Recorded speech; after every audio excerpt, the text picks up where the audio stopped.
দাজ্জাল কে? এটা ফেরেশতা নাকি জিন না মানুষ? কি এটাও একটা প্রশ্নের বিষয়। কিভাবে দেখুন, আল্লাহ নবী সাল্লাল্লাহু আলাইহি ওয়াসাল্লাম বলছেন নূহ আলাইহিস সালামের সময়ও নূহ আলাইহিস সালাম তার কওমকে দাজ্জাল সম্পর্কে সতর্ক করেছেন। তার মানে পৃথিবীর সূচনা থেকে সে পৃথিবীতে ছিল এবং সে বের হবে শেষ জামানায়, এবং বের হয়ে সে তার অনুসারীদেরকে নিয়ে বিশ্বটাকে শাসন করবে। তার মানে অনেক লম্বা একটা হায়াত সে পেয়েছে। কোন জাতি এত লম্বা হায়াত পায় বলেন তো? কোন জাতি, মানব জাতিকে এত লম্বা হায়াত পায়? এই একটা মিস্টেরিয়াস ক্যারেক্টার দাজ্জাল। সে কি?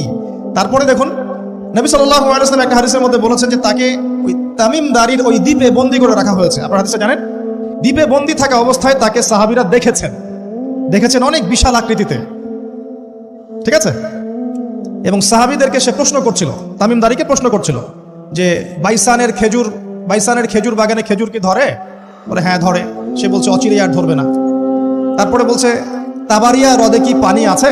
সাহাবীরা বলছেন আছে। বলছে অচিরেই পানি থাকবে না। তোমাদের ওই উম্মি নবীর কি খবর? সাহাবীরা বলছেন যে তিনি মক্কা থেকে মদিনায় হিজরত করে এসেছেন, বদরের যুদ্ধ হয়েছে, বালতির মতো তার অবস্থা, একবার এদিকে পাল্লা ভারী হয় একবার এদিকে পাল্লা ভারী হয়।